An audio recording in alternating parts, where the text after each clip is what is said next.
Good evening, everyone, and welcome to Admiral Markets webinar of 29 May 2014.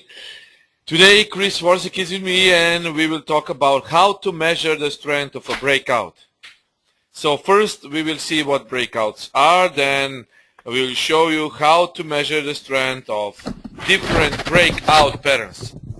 Those patterns are wedges, triangles, as you know, all sorts of price action patterns and daily highs and lows. Before we begin, our standard risk disclaimer stating all possible risks associated with forex market, and by accepting those risks you're also accepting to proceed further with us. Online educational materials are developed by Admiral Markets AS Estonia for a global audience. Therefore, please take into consideration that the information in this session may not be suitable for everyone.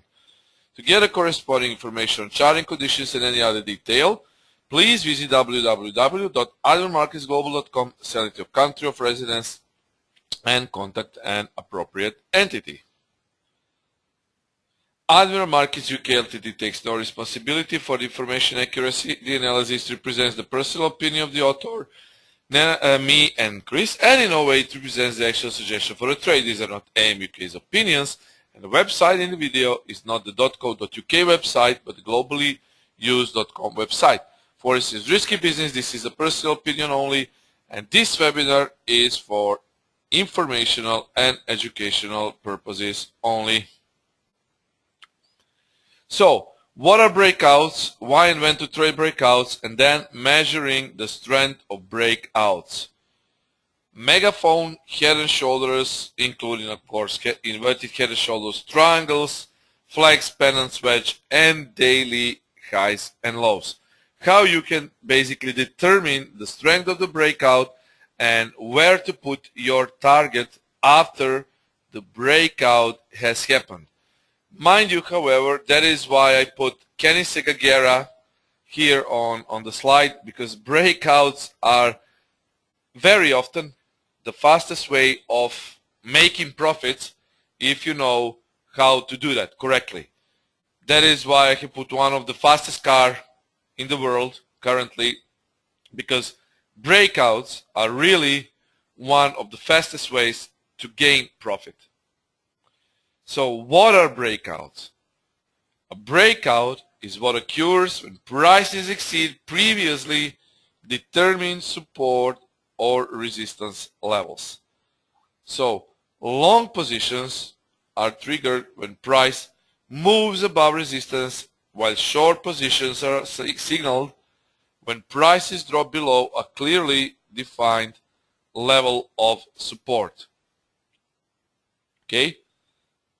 Breakouts on longer time frames create more significant changes. So the higher the time frame is, basically we can make better pips. The probable chance of a strong breakout is much higher. Of course, exponentially on lower time frames we cannot have so good breakouts. Just imagine the chart, 1 minute chart, and usually breakouts on smaller charts, smaller time frames are very low. Sometimes 5 pips, 8. On 1 minute it can be 3, 4 pips. That's nothing. So I usually take into consideration 1 hour chart.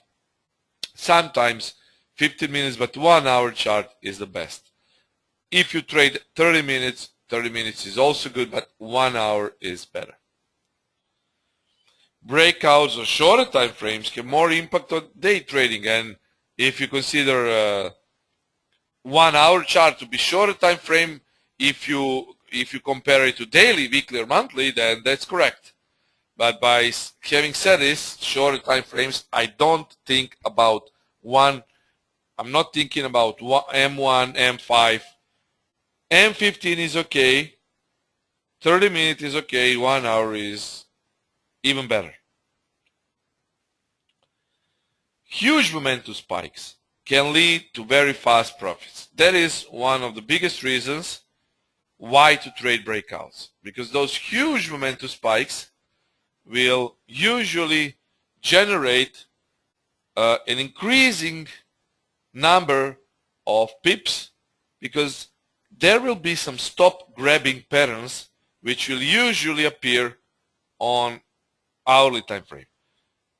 So that would mean like this: if you see a drop at a price and you see that the price is dropping, and suddenly at the next candle the price rises, almost erasing both of those candles, that will mean that this pattern is usually a stop grabbing candle, and that means that shorts have closed their positions and some buy orders were kicked in, but not just buy orders. Those are collecting stops. That is why it's called stop grabbing, because every single sell which is closed is an automatic buy into the market. And usually when it happens on 1 hour time frames, if you zoom in and drop to 15-minute time frame, you will see that each consecutive high of M15 candle has been erased. That is called stop grabbing. And basically that can fake you to think that the price will reverse. Usually when it happens, when the price drops and subsequently rises, on the next candle there will be even more selling.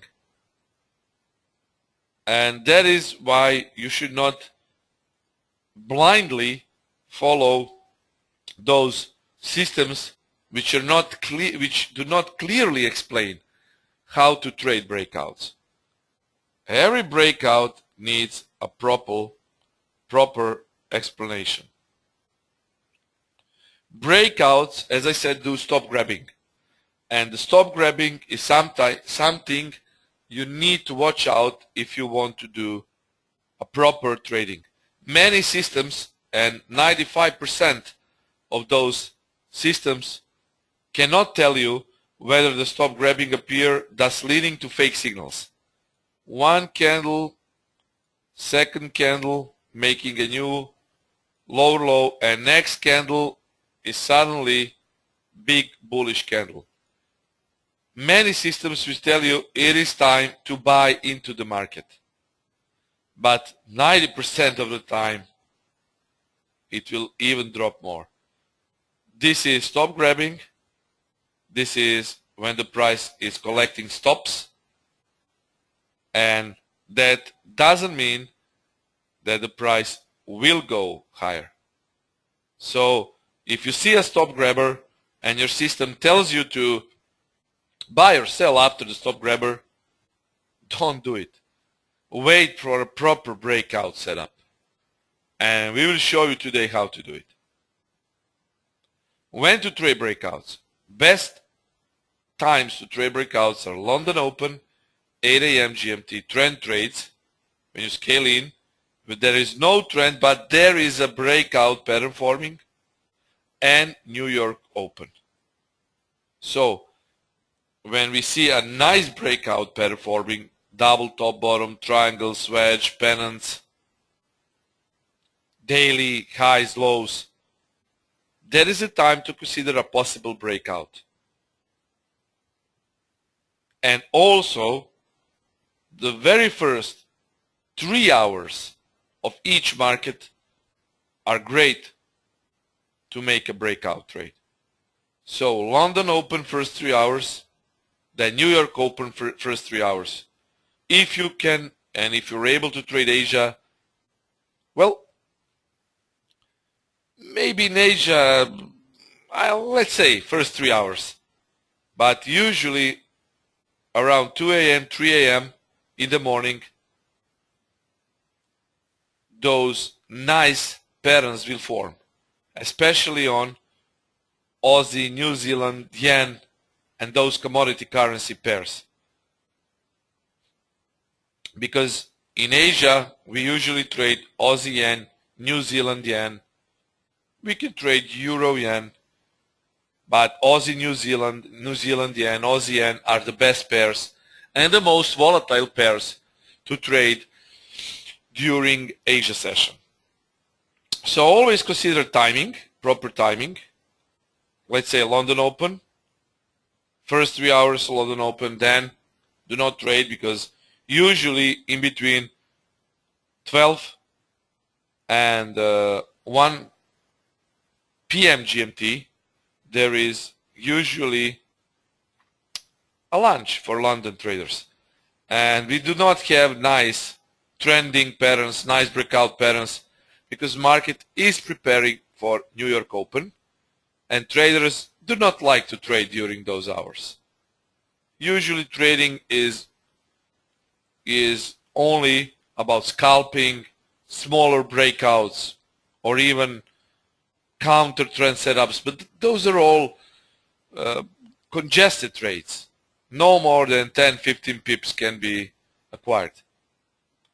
That is why I prefer to trade and to open trades usually around those main markets open and 3 hours after it. The same situation was with Aussie today. If you read the analysis on Aussie, that was a great setup on Aussie. I can show you now. This is what I had in mind, and basically when the price dropped here at 75, touching previous double top, it went to test 93.00, so 25 pips, and that is also a sort of breakout, but I will show you later. It's a megaphone. It's a bit difficult pattern, but if you know what you should do, then you can trade it safely. So double top, bottom, triangles, wedge, pennants, they're all tradable in their own sense, but you need to know, and you need to basically know how to trade those patterns, because those patterns are just sometimes are out of sync for most systems and for most traders who do not know how to trade them properly. Types of breakout trades. Now, I will tell you how we can actually trade those trades. So first we need to be around London Open first 3 hours, New York Open first 3 hours, and we should see a nice pattern. Double top, bottom, triangles, wedge, pennants, whatever price chart pattern appears. So let's talk, for example, about flat bottom descending triangle. Let me make this a little bit better. So flat, this, well, let me make it again something like this. So that is flat bottom descending triangle. Usually when you do trigger happy trade, you will be trading the very first breakout of the bottom, flat top bottom, and once the price goes 2 pips below the bottom, this trend line, which has held the pattern and the price, you will make a trigger happy trade. So initially you put sell and then you go for a sell. Initially price will go 5 to 10 pips in your favor, but because this wasn't a retest, this was only a stop grabbing, because there were stops collected, which were collected below, the price will eventually turn and it may go up or it may go down. So trigger happy trades are all like that. You have a pattern, then once it's broken, you go for a sell. It's quick trade. It's a very, very quick trade. Maybe it's the quickest trade of every possible breakout trade, because you will be closing your trade probably in a minute or in 2 minutes. What I suggest, if you do trigger happy trades, go for a trailing stop. Once you are 5 to 10 pips in a profit, move your stop loss to break even plus 5, 10, and enjoy free ride. Because trigger happy trades can take you higher, but also they can bring you lower, because you don't know whether the retest will be successful or not. In the second case, we traded like breakout, pullback, continuation. So let's see a same example of flat bottom descending triangle. You have a price congested, then eventually the price will break down, making point 1. Then it will pull back, making the point 2.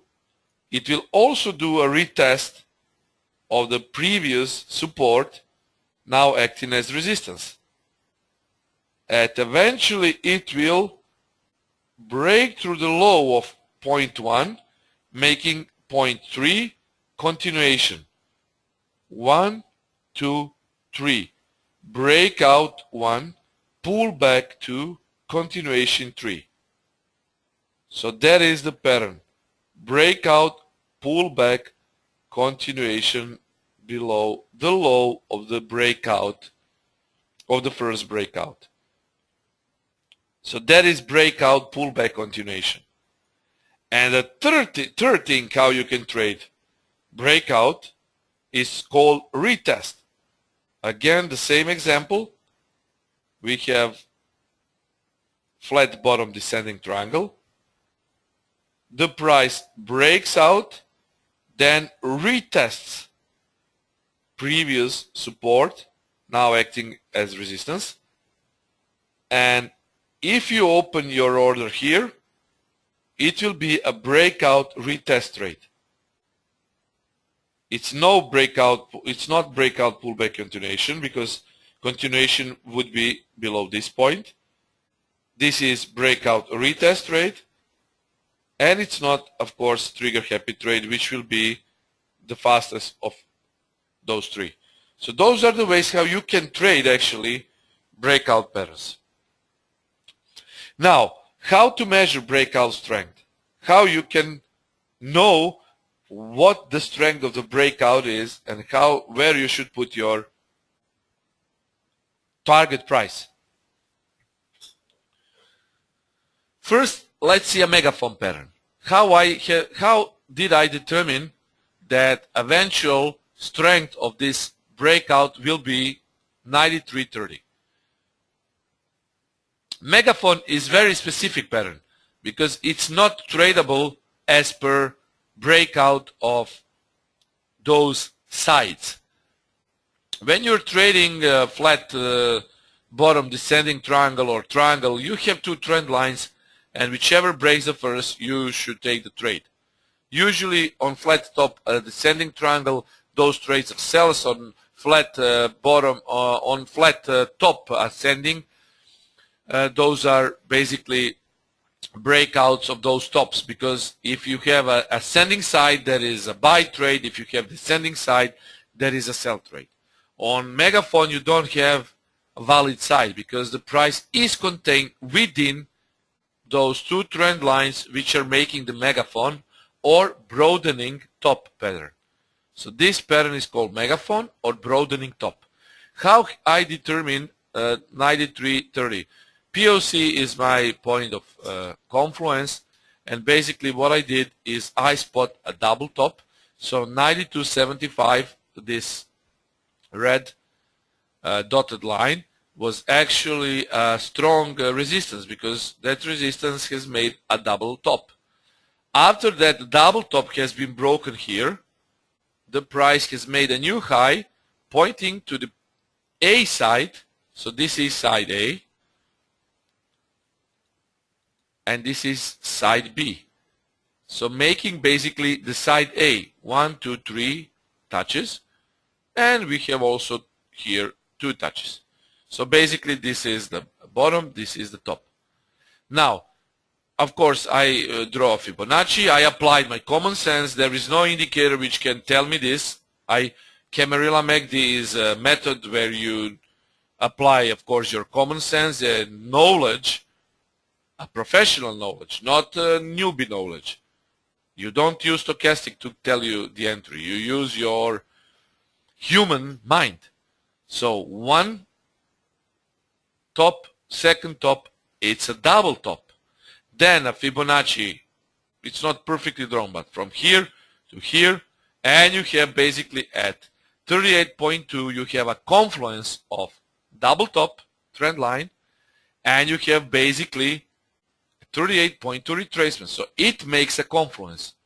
I can say that H4 is still making a confluence because it's 10 pips between this level and this level. So anywhere in this zone we can buy Aussie, and that is what I wrote on Admiral Markets blog, Facebook page, and Twitter, also on Forex Street.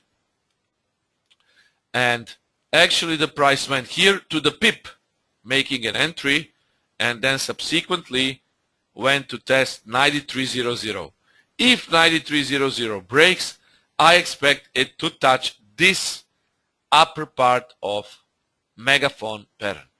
So megaphone, you first you determine the power and the target price on megaphone. So first you measure the distance between the previous breakout, which was here, to the last swing high. In this case, it was 55 pips. And then you add basically those 55 pips to this side, and you will get this number. So that is how megaphone is basically traded. Now head and shoulders. The same method is applied to inverse head and shoulders. We have left shoulder, head, and right shoulder. After breaking neckline support, the projected price decline is found by measuring the distance from the neckline to the top of the head. So you have a neckline which resides here to the top of the head. It's 55 pips. This distance is then subtracted from neckline to reach a price target. So basically when this level breaks, you add 55 pips to the downside. Add this number of pips, 55, to the downside, and you will get the final target price. So you need to take account also other previous supports, daily pivots, and so on. But generally, this is how you measure the strength, adding those price calculations. So head and shoulders and inverted head and shoulders from the neckline to the top of the head. So this is the neckline, this is the top of the head, it's 55 pips. After the breakout, you add 55 pips in that direction. And your entry can be trigger happy, breakout, pullback continuation, or breakout retest. In this example, I will remind you once more, trigger happy is when you immediately enter as soon as the neckline is broken. Breakout, pullback, continuation is basically this: breakout, then a pullback, which was actually a little bit high, and continuation is below this low. And breakout retest would be breakout retest of this level. Actually, there was some drawdown, but subsequently the price went in the normal technical direction. And final target would be 55 pips, because neckline, from the neckline to the top of the head was 55 pips. So that is for head and shoulders and inverted head and shoulders. Triangles. The widest distance of the symmetrical triangle is measured and applied to the breakout point. So this is the widest distance of the symmetrical triangle, is 30 pips, and once the price breaks through it, 30 pips is added. So basically then in this slide and subsequent slides, I use the same distance for this, and I just copied this arrow, making it double. So this is also 30 pips. So this would be the final target. Also you can see the price double that, making it even lower. So triangles, when you trade triangles, the widest distance of the symmetrical triangle is measured and applied to the breakout point. That is triangle breakout. Flat top, this is flat bottom descending triangle. We have 25 pips, same thing, widest distance of the triangle, flat top, flat bottom, they're traded the same. This is descending flat bottom. So 25 pips from this point to this point is added once the price breaks out lower part of the triangle. So same arrow here, 25 pips, and you can see that the target has been met. Now flag and pennants, the length of the flagpole can be applied to the resistance break or support break of the flag pennant to estimate the advance or decline. So this looks like a pennant. You see this is flagpole. Look at this, same flag. You know what a flag is if you're not native English speakers. This is a flag. Okay. Same thing, flag pennant. Basically, the distance of the flagpole from the point 1 to the point 2 is 150 pips. Once the price is broken to the upside, you add basically that same number to the target, making the next target here. And actually it was hit, but in the meantime it made another flagpole and a flag. And again, you can see 100 pips from here to here, and the target was to the pip. It was respected to the pip. This is pure price action trading. Pure price action trading. And basically using this, you know where the final targets will be. And you will be successful approximately 70% of the time. Because those are price action figures, price action charts. So to the pip, in this point, in this point. And those arrows are copied, so they are the same. Now wedges or wedge. For downward breakouts, the lowest value in the pattern is the price target. Okay? So this is a rising wedge, it's bullish, it's bearish in its nature. And this is falling wedge, which is bullish in its nature. Look at this perfect example. We have a rising wedge here and a breakout of rising wedge. This is breakout, this is pullback or retest, and this is, from this point, is continuation. This is the target because the lowest value in the pattern, and this is the lowest value, it is the target. So look at this, perfect. Even a dragonfly or stop candle, long leg doji has appeared here, making basically an indecision because traders were exited here. They exited the market at this point, in this valley. And then a rising wedge appeared. And also, falling wedge. It's bullish in the nature. And also the highest value in the pattern is price target. In this example, red, it's a falling wedge, it's bullish in nature. And basically the highest value is the target. And the price has almost reached, subsequently it has reached, but you can see it almost reached the target. It was stopped to the half, but later it reached the target. Now, how to measure breakout strength of daily high and low? Of course, if you are Admiral Markets Premium webinar, you have this indicator which I presented you. It's ATR Pro indicator. And basically, this is the example where this was and is the current low of GBP dollar. So how you do it? Basically, you see the number. It's 73 and the distance is average ATR number. Once the price breaks to the low and retest it,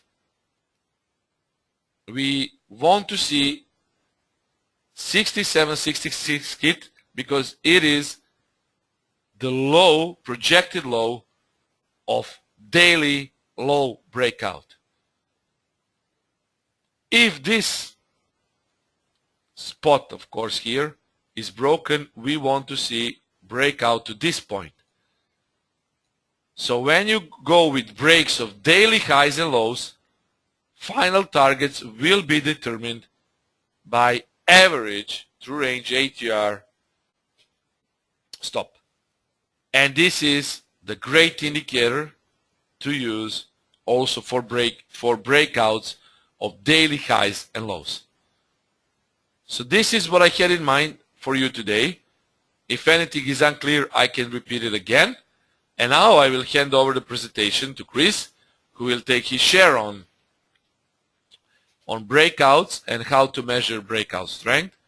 And have in mind that this all is pure price action trading. Basically, this is all pure price action trading, and by applying these methods, you will know how to trade price action breakouts. Chris, you can continue. Yeah, good stuff there, T. By the way, that audio SD that you were showing, funny enough, also had a weekly pivot point right at the H4 level. So that was another confluence, in fact. Excellent. So a lot of things lighting up, indeed. Thanks for reminding me. So a lot of things on that audio SD. Let's see if it indeed has the muscle to follow through. It's a bit of exhaustion on the hourly. Let's see. First of all, this we can skip, so we can right away go to the slide that shows what we can use to look at momentum. First of all, one of the things I'm looking at is using moving averages. Now you might say, oh no, not more moving averages, but yep, they're definitely useful also with measuring momentum. And how can you use them? Here's an example on the left where price is a bit choppy and the moving averages are flat. And the moving averages will indicate where a break is a bit, is going to have its troubles. You can see here the bullish aligned moving averages, and the break of those, price doesn't really go too far before you get an upside again. Now compare that to, for instance, breaks of these bottoms right in here, where the moving averages are more aligned to the downside, and you can see the momentum pushing and pulling, I should say pulling actually the moving averages further and further away from each other. That's when the momentum is in the market, and then these breaks go a lot further than if the moving averages are put to the opposite side. Even though they might break a support or trend line, with bullish moving averages like that, the chances are not as good as if they would be bullish, bearishly aligned. Doesn't mean though that there would be no good break. If the moving averages are bullishly aligned, I'm not saying that there's never ever a good bearish break, just that the chances are a bit less than if they are indeed well aligned. So what kind of details can I provide more than that? Here are a few of them. I would say the best is to use shorter term EMAs. Actually, 50 is maybe on the high side already, depending on the time frame you're looking at too, maybe. But you would at least be looking at below them. Otherwise, you're already looking at trend moving averages, or at least intermediate trend moving averages, right? You typically want to be maybe around the 30 mark, 20 mark, 10 mark. That's where, of course, the moving averages are closest in their relationship to price. So then you have an idea that if price is indeed breaking through a support or resistance, then when you use moving averages that are closer to price action, you will have more feeling and value. I mean, you will have a better reading of current price action. Obviously, if you look at let's say a 10 EMA, the EMA is only going to look at 10 bars, right? So you'll have a more direct feeling of the power that the last 10 bars might have or might lack when it is approaching a breakout. Well, if you use 50, obviously, it's not that measurable as well as good as a 10 EMA could, or something like that. So I'll dive into, I think, what I use later on, but otherwise remind me. Let me just check quickly. Maybe not. No, yes, I do. Okay, good. So what I use is 2 or 3 EMAs usually that are close in their value to each other. You could also use the alligator indicator, in fact, for instance, to use that. Not that I used it myself. There was a time in the past I did. I still went back to the EMAs because I just liked their smooth movement a bit more. So you want to use 2 or 3. What you're looking for when using those 2 or 3 is basically looking for moving averages to be all bullish or bearishly aligned, and they're all pointed to one direction. Now, why do you want to use 2 EMAs that are close to each other? Because if you use, for instance, a 13 and 20, for instance, or a 10 and 20, right, or a 12 and 25, then you're basically, when there's a gap between them, growing gap, that means that the 12, the faster one, is going away from the bit slower one, but just a bit, right? A bit slower. And then when you see a gap, then you know that the momentum is going into that direction, right? Whereas if there's no gap, or they're going sideways, or there's a decreasing gap, you know that the momentum is closing. That's how you can measure momentum, by using 2 that are very close to each other. It's not something maybe that is, I don't know, depends, not something maybe that's obvious. Normally people use EMAs that are further away from each other, like 20 and 100. Not to say that it doesn't have any value, but it wouldn't say much about momentum. What you could use is, though, a 10 and a 20 for momentum, and then still use a long-term one, like 100, for trend. That's fine. You would have 3 other charts. This will read momentum. The 100 would be the trend, and you can see if momentum is above or below the trend. That's perfectly fine. There's nothing wrong with that. But if you want to read momentum, you have to choose 2 that are relatively close to each other. And the wider the spaces, the better it is with those EMAs. So here are some examples. You can see this is the euro dollar this month, and price started to fall. You get the spread between these EMAs. Price makes a consolidation, and if price breaks through a trend line like that, is that a good breakout? That's the the question of today's session on this hourly chart. And there is definitely reason to think that that could be a good breakout if you look at momentum. Momentum is supporting this break, and now not always will that be so. I mean, nothing is 100% in trading, but obviously this is a factor that helps with predicting or analyzing whether breakouts have a decent chance and whether it's worth trying to trade it or not. Here too, price went a bit further in its correction, not that it retraced high, but it went sideways longer than this. What happened? Price hit the moving averages. When it hit it, it started to fall again below it, but we still remained the bearishness. Why? Because there's still a gap between them. Although it's decreasing a bit, there still is.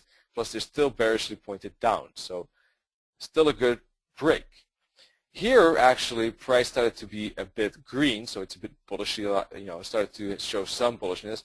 But as soon as price actually, fails to push through it, we see a doji. That switches the moving averages, at least one of them. I'm not sure about the second one, to red. This break also works fine, but it's not maybe as nice and clean as the others, to be very precise. The AO, by the way, just out of an extra attention, also back to the 0 line, that helps also with understanding that particularly this break is for sure a nice one. Well, not for sure, but I mean has a decent chance of being a nice one. Why? Because we had a very strong AO reading right here that is signaling very strong power and momentum. Obviously, that's another way of looking at momentum. And if you get the break, we didn't have divergence here. We did have it here. So that's the first warning that we might not be continuing, but you never know. There could be double divergences, which indeed happened with this euro dollar downside anyhow. Divergence is just a guidance, not necessarily meaning that we'll get a massive retracement. Let's see. Here's some examples about moving averages and not getting followed through. Basically what I'm trying to show is that if you have, like here, for instance, if you have moving averages pointed to the upside and you break the bottoms and trend lines, sometimes these breaks therefore don't go too far. That's my point. Here's an example where the moving averages are aligned, but the break didn't go too far either. But if you look at the angle, it's quite weak. That could be one thing maybe to look at. What else do we have? Actually, here it's the opposite. Here we have a break. I just put trend lines everywhere when I saw them. I wasn't really cherry picking, to be honest, which ones are working. It's just I drew a trend line here, and actually the break did work well, despite the fact that we had moving averages bearishly aligned. Right? It's not always so that we will not get retracements and reversals when those moving averages are aligned, right? But it is so that despite the fact that this one did work out, it was in a way from 1 hour momentum, a counter momentum break, let me say it this way, right? And this one did work out. This one too here, right? This one worked very fine with the momentum. This one worked horribly. It was indeed good that the moving averages did filter that one out because they were not aligned as yet. This is a lot of choppiness. What kind of moving averages could you use? There are several ways. I mean, if you really want to be on top of things, you can even use a 3 or 5. But sometimes you could even use typical price and shift forward. That's another way of doing that. This is, I personally use these two combinations. All right, so this is what I'm focused on. But I know that others use, for instance, an 8 and 21. That's also not a problem. I wouldn't say that one is necessarily better than the other, but these are just some combinations of fib numbers or commonly used numbers like 20 and 40 or 10 and 20 that are often just used because of their because they're round, like 20 and 40, or because of some other elements like 9 and 18 I think are connected to lunar numbers, but I'm not 100% sure. I forgot exactly how they're related to why these are special numbers, but I thought it was that, but I'm not 100% sure. But anyhow, of course, all these numbers are fib numbers, and you know that I like fib numbers, so also for moving averages. So any combination of fib numbers would make sense to me, but for momentum, I would say 34 is the max. You wouldn't want to go to 55, at least in my opinion. This is pound dollar 1 hour chart. Let's see, May, recent price action, in fact. And it shows, when you get momentum, that breaks can be very sweet. I wouldn't include this one because the actually moving averages were already pointed to the upside. This break here did work well, but mind you, the moving averages were not aligned here. If you, let me see if I can zoom in. It's not working somehow. Okay. Sometimes I can zoom in and it's not working. So why now? You can see that they're not aligned here to the upside. They're bullishly pointed up. They're bullishly direction, but they're not aligned. What I mean is that the 21 is not above the 34 in an upside. So this break did work well, but it wouldn't be aligned. Let me say it this way. This break was good, because, perfect in a way, because the momentum was aligned to the upside, and they both pointed bullishly. So this break worked nice. This break worked nice too. This break worked well too, but the moving averages were not aligned. So it's not always, 100% guarantee that if they're not aligned, we will not get a good break. Alrighty, let's see. I'm trying to take a look. What is this? This is the pound New Zealand hourly chart. Now, despite the fact that sometimes the moving averages are aligned, if you use, for instance, Carillas and pivot points, you will see obviously points where price can stop. So if you take longs or shorts close to support and resistance, that's something else to be wary of, right? So knowing where support and resistance is very crucial as well. Momentum and trends are, as I write here, like objects in motion. It's like anything, it's going to continue with their path until they bump into or bump into something that's stronger than they are, that has more mass, and it's going to be a bigger object that they cannot basically continue through or push aside. If we take the example of a river and water, then this will continue with its path until it bumps into something that it can't push aside. A pebble would not be a problem for water to stream over and stream through.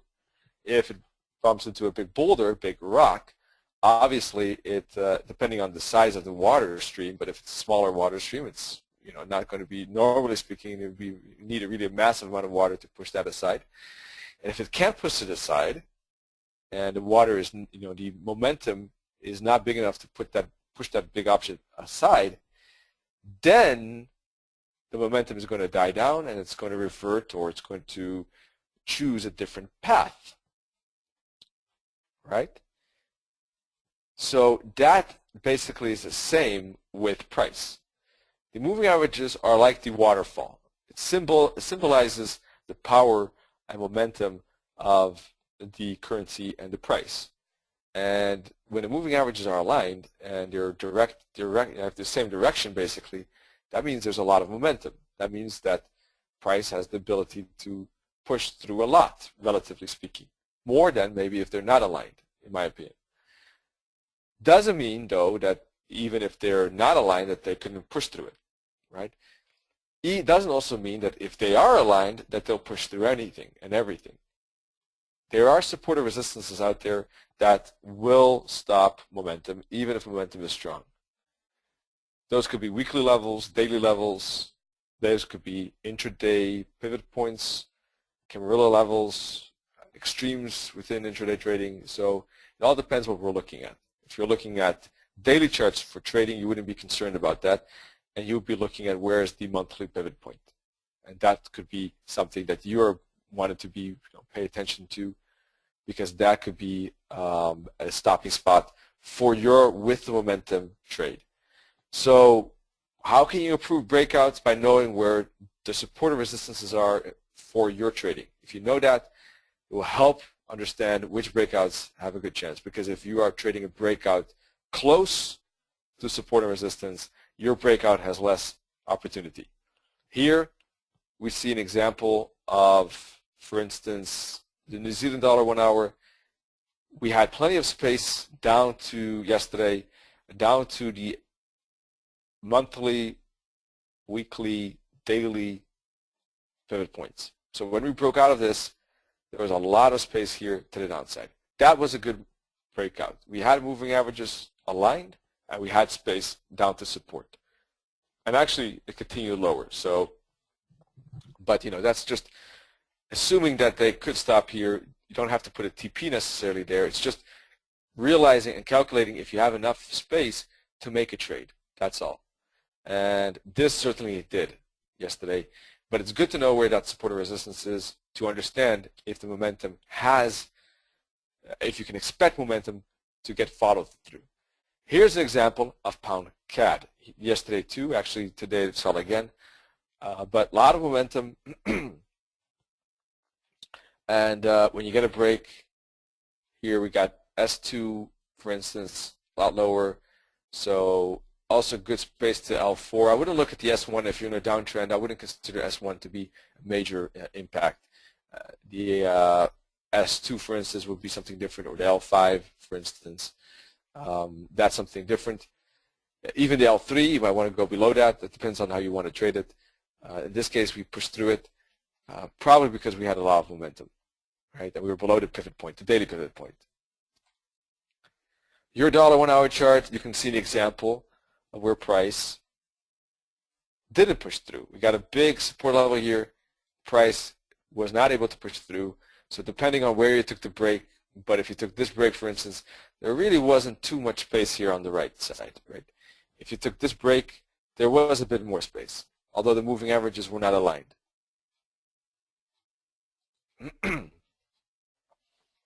Other things you can do are multiple time frame analysis when, for instance, 2 time frames are aligned and both have the momentum to the same direction. Yeah, there is then in that case more momentum, more confluence of momentum. And the more confluence there is, basically the more streams of water and more power we could expect. It's basically like the same when 2 rivers merge. Well, usually speaking, the waters that merge create a river with more volume, right, and more power. Well, the same would be true for when we have momentum on the 2 time frames, such as, for instance, momentum on the 15-minute and the 60-minute. When you have momentum on both, it's like 2 rivers merging, and you got a lot of momentum, and momentum can then push through maybe more support and resistance. So it would be worth trading, more attractive to trade, let me say this way, or more appealing to trade because of those two being aligned. So by using multiple time frame analysis, you can cherry pick or choose the ones that have more potential in that regard. Here's an example. Euro yen made a great fall yesterday. We had a trade on Wednesday, which was quite sweet. That's why I'm showing this one here, because it was basically a 12 pip stop loss. Right at 138.86 was the entry here, and stop loss above here, and yeah, it was basically closed it out for 50. So that was a nice 4-to-1. And one of the reasons was because if you look at the momentum, look at this hourly momentum, 15 momentum, right? Everything was aligned here.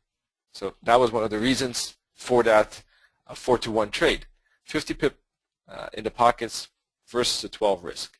So those are good for the equity curve because they wipe out 2 losses and you still have 2 units of profit. Couldn't be better, right? So 4-to-1s are always very nice. So this is an example of multiple time frame analysis. Now, I'm not saying that momentum must always be traded with the trend. Momentum really can be traded all directions, to be honest. Now, if you want to be a bit more safe, you could use this trend definitions to only look for the momentum with the trend. What you're looking for then is you could add, for instance, a moving average to your chart, like 100 EMA that symbolizes or signals the trend, and then you're looking only for moving averages above it. For instance, if you have a bullishly 100 EMA and you have a 34 and a 13, right, doing like that, well, then you have bullish momentum above 100 EMA in an uptrend. So you have the momentum above the moving average, which means you have momentum in an uptrend. Well, up momentum in an uptrend. Obviously, up, that's good. That's what you're looking for. That could be another thing you could look for, as an optimization. Now, this is the AUD/USD 30-minute chart. You can see when we had the momentum here strong below the moving averages, you got a lot of thrust here going on. We really didn't get that thrust until we broke through moving averages. You see the long-term moving average still providing the support and the intermediate as well, until of course the intermediate became resistance, in fact. So when the story was something like that, support becoming resistance with the intermediate one, the long-term one staying as support until we got the break here, then turning also bearish, in fact, right? And that's where we actually got the most breakthrough. So that's something to consider. And obviously also stochastics and oscillators. As I said, the Awesome oscillator, very useful in showing what the power is of the momentum, or is there convergence or is there divergence? If there's no divergence, that's very important. If there is divergence, what time frame are you looking at? If you're, for instance, trading the hourly and you see 4-hour divergence, well, that would worry me. I would skip that one. If you're trading the hourly and you see divergence on the 15, I wouldn't be worried about it, right? Because you're trading the hourly. It's actually, you want to go one time frame higher. If you're trading the hourly and you have that one divergence on the hourly, it would depend on circumstances, because you could easily get double divergence or triple divergence before you have a failure. So, well, maybe not triple, but double at least. So a single is a bit doubtful. It depends on circumstances whether I would filter that out. If you saw the euro dollar, for instance, that we had already triple divergence, so the first, when we had only single divergence, was definitely still a very nice break in that regard. So it depends on other factors. I would take it case by case on the single side. But if there is single divergence on a time frame higher, like the 4-hour, when trading the hourly, that is different. Then the single is enough for me to be cautious. This is the Euro-Yen 4-hour chart, and you can see it was just an example of stochastics and the AO showing the divergence between these bottoms, and we indeed got the bigger downside. Now, of course, we did get the break after that correction, after this correction. I traded twice this break to the downside here, and that's going very nicely. So just because we had divergence between these bottoms doesn't mean we can't continue, because all in all, in total, this downside had a lot of power. It was just that it needed a bit of correction, and that's what the 4-hour chart did by going back to the zero line. And that's all you need, before you get the trend continuation. Just because there was divergence here between these bottoms, basically, doesn't mean that the momentum to the downside here is necessarily totally gone. But it was, when you look at it at this point here, at that point it was risky, because there was divergence indeed. A lot of it probably. As we can see, double. That was the last slide, in fact. So that were the pointers from my side. And if you have any questions, of course, as always, let us know. We'll be glad to take a look at those. In the meantime, I'm going to show you the webinars of next week, where we have the 2nd of June, Monday, weekly Forex recap with Nenad, as always. We have, well, by coincidence, moving average trading on Tuesday, live trading lab. Tuesday evening, not Thursday, we have actually our common webinar on, like this usually Thursday webinar will be on Tuesday, volatility and how to use it. Wednesday, we got, again, the usual Forex strategy and how to turn scalps into intraday trading with Nenad, and Thursday, Camerola and intraday trading. So looking forward to see you at one or all of these, maybe, hopefully, or otherwise choose the ones that fit your schedule, obviously. But I think that you have a nice choice here for next week. And tomorrow, by the way, is the last day of May, so you might want to be careful with that as well, because bigger positions are being closed, booking profit, etc. And then next week, we actually start with a new month again, of course, June, providing new opportunities for all of us. And I'm looking forward to June. I think that hopefully the market will be a bit more in shape than I think it was in April and maybe parts of May. So I'm looking forward. And we'll keep using this moving average system, trading system, that we use on the Forex strategy webinars on Wednesday.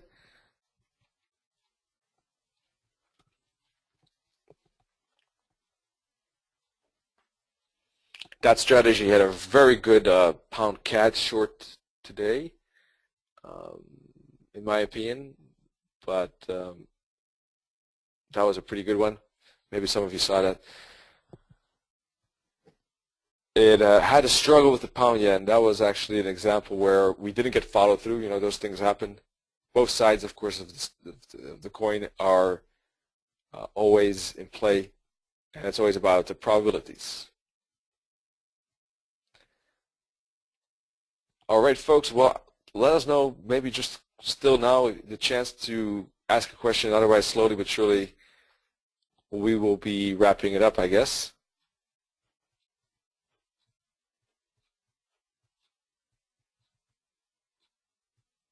Make sure to check Admiral Markets in social media.